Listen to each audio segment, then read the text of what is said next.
Buenos días a todos, yo soy Álvaro Fernández Heredia, gerente de Aubasa, la empresa de autobuses de Valladolid, y os voy a contar un poco las experiencias que hemos tenido nosotros en movilidad en la ciudad de Valladolid, eh, colaborando con el ayuntamiento en la implantación de una serie de medidas de cara a poder responder a las nuevas incertidumbres que podía introducir la pandemia en los cambios de movilidad sostenible de la ciudad. Antes de nada, quería empezar con un vídeo que resume lo que hemos venido haciendo y ejecutando en los últimos meses y que espero que os guste.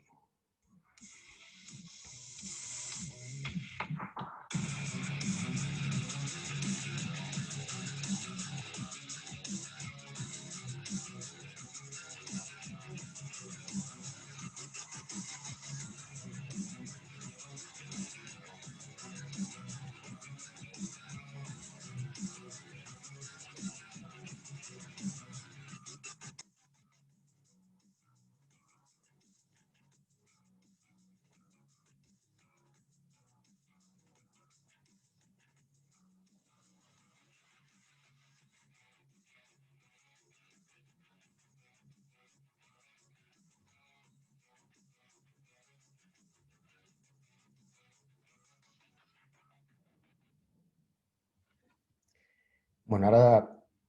voy a compartir con vosotros una presentación para que nos acompañe en este webinar y así poder contaros las cosas de manera más ordenada. En Valladolid hemos realizado un conjunto de acciones que, aunque esto no resultará del todo interesante, pero voy a revisar brevemente los antecedentes, actuaciones que estaban todas contempladas en la planificación de la ciudad desde tiempo inmemorial. Nos hemos podido remontar 25 años atrás, incluso el Plan General de Ordenación Urbana anterior al que os estoy comentando ahora, del año 96, ya incluía estas actuaciones que básicamente es destinar espacio que estaba dedicado ahora en exclusiva al vehículo privado contaminante para otros modos alternativos de movilidad. Estaban también en la revisión del Plan General de Ordenación Urbana que se hizo del año 96, en concreto las vías ciclistas. Se recogieron en el plan de movilidad del año 2005, fueron mencionadas también en la Agenda Local 21 y en el nuevo plan de movilidad que está en tramitación, cuyo trabajo de campo nos consta desde el año 2015, que fue un trabajo de campo muy intensivo y con una muy buena documentación, e incluso en el reciente Plan General de Ordenación Urbana. ¿Por qué os traigo aquí estos antecedentes? Porque muchas veces en muchas ciudades estamos viendo cómo la habitual y normal en rechazo a este tipo de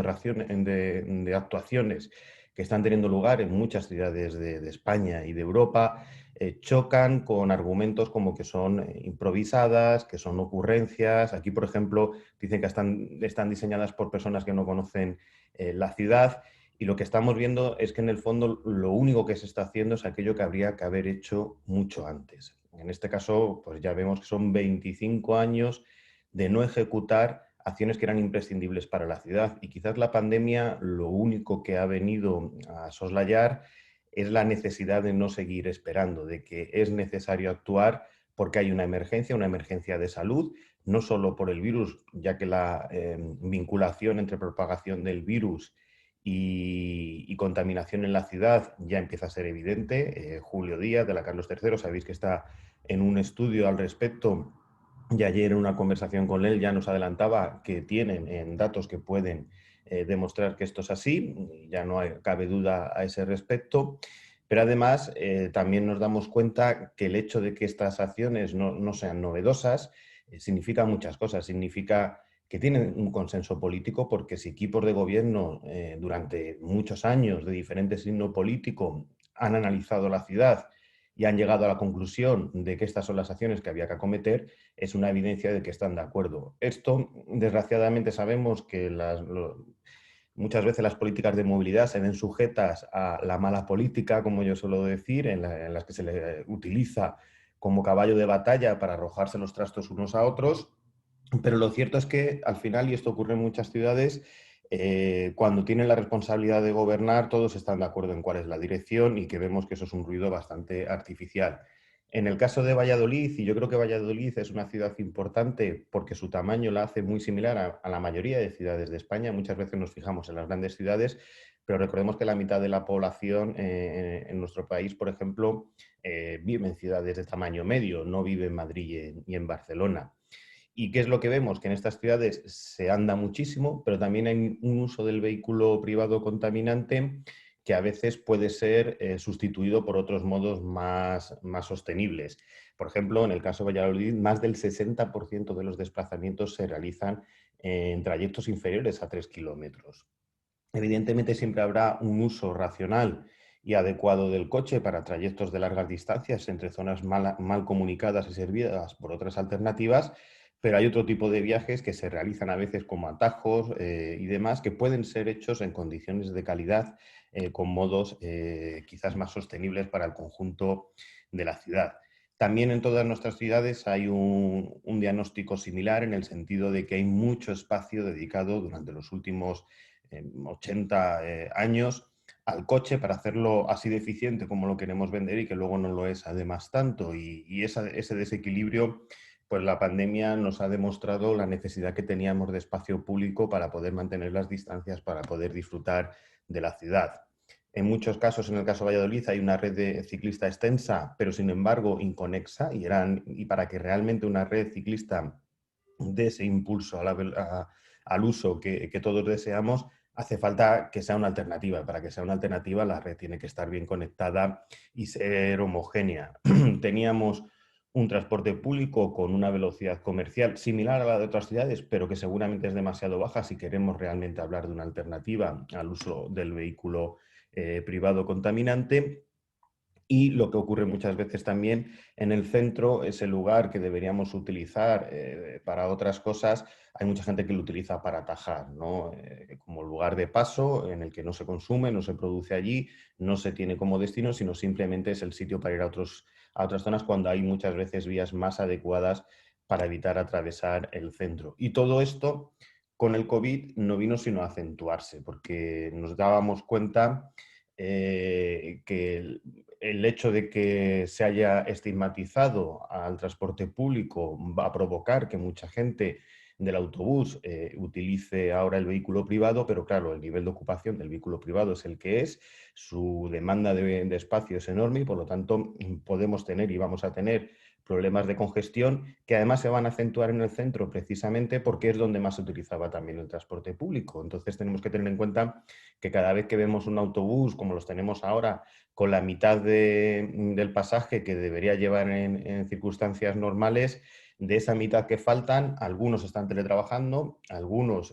tienen menor actividad económica y ya no están viajando, pero otros, y prácticamente creemos que es el 25%, están en coche y eso significa que ocupan 10 veces más de lo que ocupaban cuando estaban en el autobús y por lo tanto es un problema de congestión. Aquí podéis ver, por ejemplo, cómo esto que nosotros ya avanzábamos hemos podido comprobar con datos actualizados que se está cumpliendo, mientras que el coche está recuperando prácticamente toda su cota, el transporte público se mantiene todavía muy bajo y eso significa más viajes. Y lo que es peor, con el inicio del curso lo que vemos es una tendencia de estancamiento del transporte público a quedarse valores entre el 50 y el 60%, mientras que vemos que la tendencia del coche es a subir y que pronto seguramente estaremos en niveles de tráfico superiores a los de antes de la pandemia y posiblemente niveles de congestión que antes no había por esa transferencia modal entre uno y otro. Con todo este diagnóstico, los objetivos que se plantearon, por un lado, evidentemente, una movilidad sanitariamente segura, y eso tiene que ser una movilidad que permita más espacio público para andar, para ir en bicicleta, que permita un transporte seguro en transporte público y que produzca menos contaminación debido a la asociación que tiene con el propio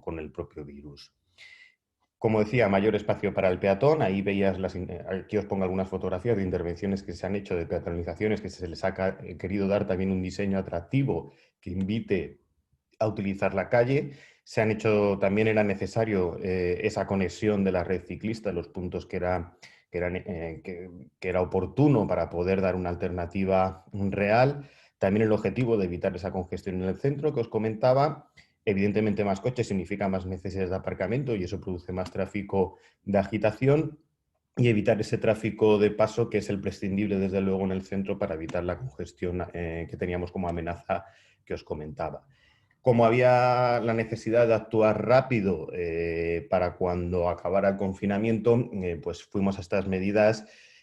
con esto que se viene a llamar el urbanismo táctico, ¿no? Medidas de bajo coste, suaves, de rápida implementación y muy importante, adaptables. Lo digo muy importante porque muchas veces cuando uno adapta este tipo de medidas que han sido diseñadas con esta vocación, se las ataca diciendo, bueno, es que no la habían pensado bien, es que están rectificando. No, es que no consiste en hacerla desde el principio de manera definitiva, sino en que la puedas implantar para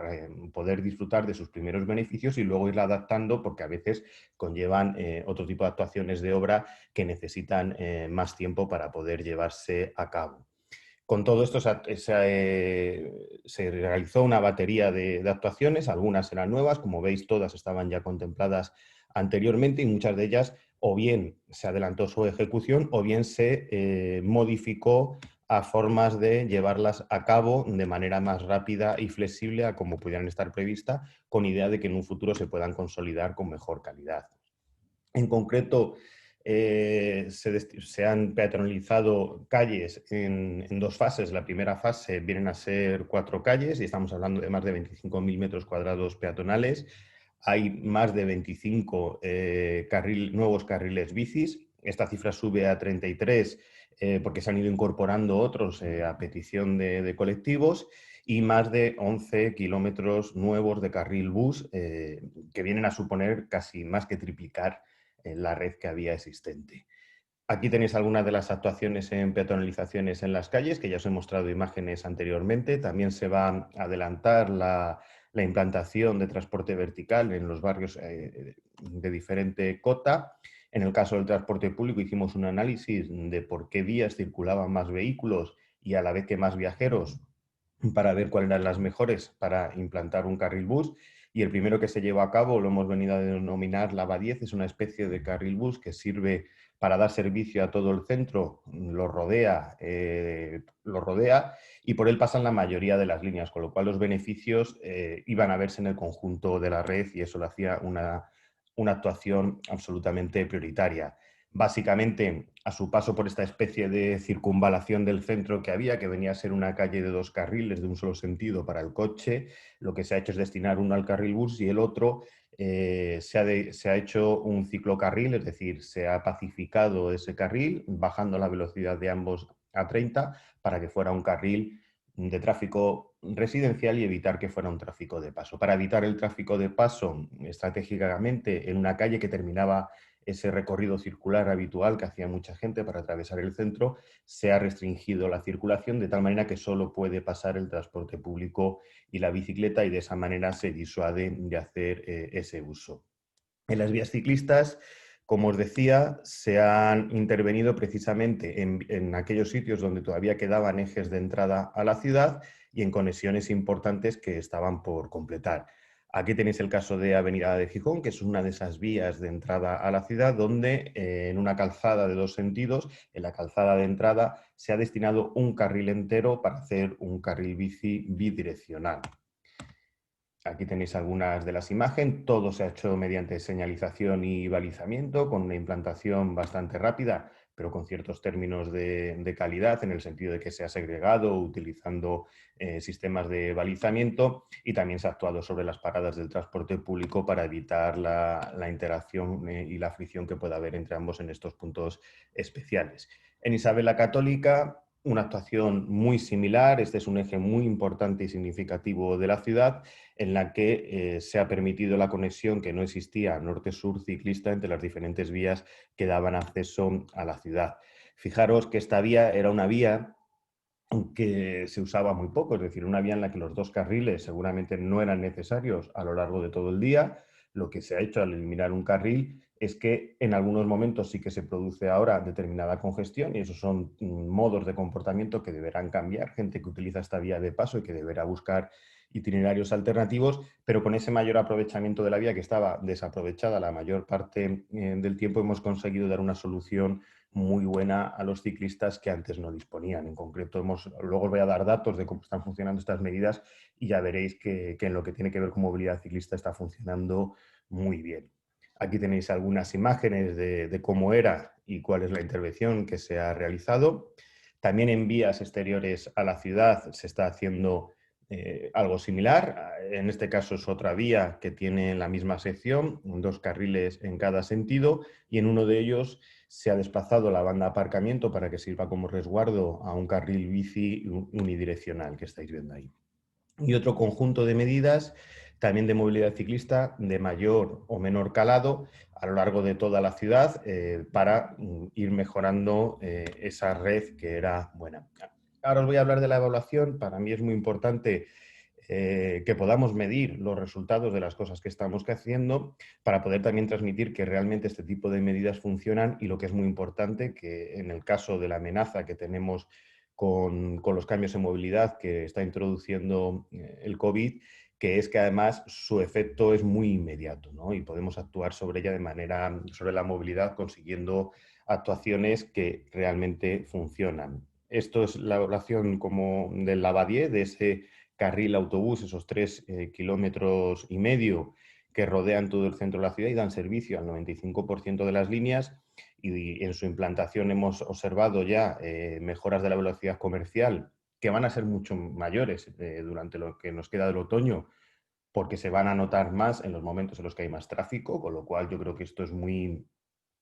optimista en el sentido de estos resultados respecto a que van a mejorar significativamente en poco tiempo. Y claro, la mayor velocidad se traduce en 3 cosas: en menos tiempo de viaje y por lo tanto hacer más competitivo al transporte público, pero también en que ganamos en regularidad, en que los horarios y las frecuencias se pueden cumplir. En cierta forma estamos diciendo que podemos mejorar la oferta cuando se estabilice de esta manera y por lo tanto sin duda es una mejora del transporte público muy importante. En la bicicleta,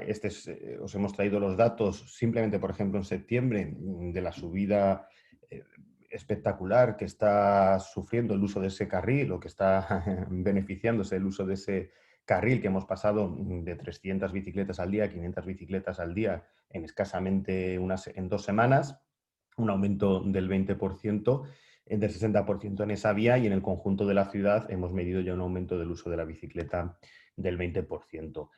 ¿Cómo está afectando esto al tráfico de coches? Pues sí que en otras fuentes vemos que la amenaza de que el aumento del coche fuera muy alto existía, y lo hemos podido ver con datos de telefonía que en este caso son los de Apple, y en concreto en Valladolid también lo hemos podido ver con los propios datos que nosotros tenemos.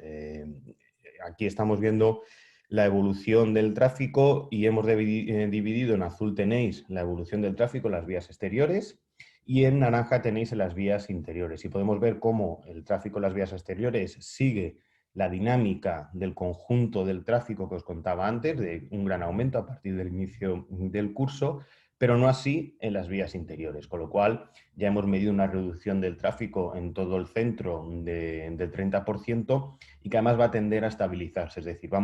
estamos consiguiendo, al parecer, y todavía es muy pronto para saberlo, pero estos son los primeros datos, mantener el tráfico de verano, de época estival,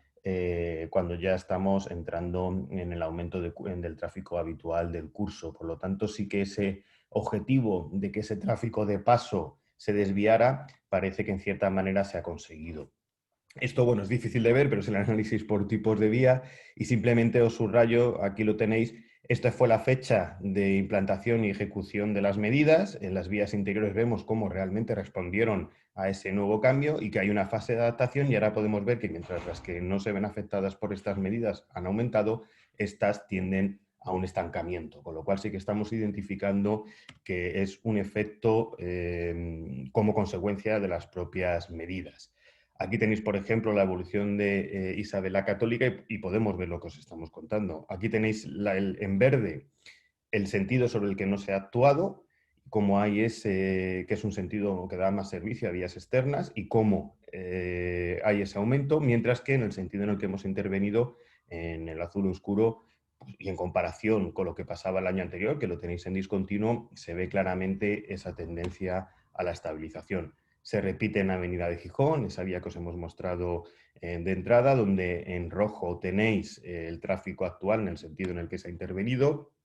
Y en el caso de la AVA10 podemos comprobar también cómo hay esa estabilización del tráfico en la mayoría de calles que hemos medido como producto de las intervenciones que hemos realizado y cómo lo podemos ver en los diferentes tramos. Al final estamos hablando de que hay menos coches ahí cada día, por lo tanto menos coches es menos emisiones y por lo tanto es menos contaminación. Esto es una cuestión inmediata. Luego sabemos que la contaminación depende de otro factor, que son las condiciones meteorológicas, pero una cosa siempre está clara: si hay menos coches circulando, hay menos contaminación. Y bueno, como os decía, esto no es exclusivo de Valladolid, es evidente que se está realizando en muchos lugares y muchas veces, yo cuando hablo con compañeros de otras ciudades, a veces el tratamiento que hacen los medios de estos es como si esa ciudad estuviera teniendo ideas que no están teniendo las demás, y no es cierto. Y si todos estamos de acuerdo y todos estamos haciendo esto, es por dos cosas principalmente: porque era lo que tocaba hacer. Yo creo que las medidas de movilidad sostenible no se han suspendido, sino que hemos aprendido con esta pandemia que necesitamos acelerarlas. Disculpad, que necesitamos acelerarlas porque ahora son más oportunas que siempre. Y así nos lo dicen las recomendaciones de todos los organismos, tanto internacionales como a nivel nacional. Aquí os recojo varias de ellas: organismos como la Organización Mundial de la Salud, la Unión Europea, la propia Organización de Naciones Unidas. Y creo que esto va a ser un punto de inflexión, porque nos va a permitir, por un lado, que planes de los que se hablaba, de los que todo el mundo estaba de acuerdo, pero nadie se atrevía a llevar a cabo, o los estamos llevando a cabo de manera decidida. La gente durante el confinamiento, cuando pudo salir a la calle, pudo aprender que había otra ciudad diferente a la que estaba acostumbrado, una ciudad donde había silencio, una ciudad donde había espacio para todos, donde no había que estar confinado también en las aceras, y además tuvo esa ansia de poder salir y tomar esa ciudad después de haber estado encerrados todos tanto tiempo. Y creo que eso ha cambiado la mentalidad y sin duda tenemos que ser capaces de reconquistar esa ciudad, de tener la justicia social suficiente para reequilibrar el espacio público que hasta ahora estaba sacrificado a un solo modo, que además no es el más eficiente en nuestras ciudades. Bueno, siento haber ido tan rápido, quería ajustarme al tiempo y nada, muchas gracias a todos por darme la oportunidad de contaros esto, y estoy a vuestra disposición para cualquier pregunta que me queráis hacer llegar y para poder discutir cualquier cosa que queráis. Muchas gracias, hasta luego.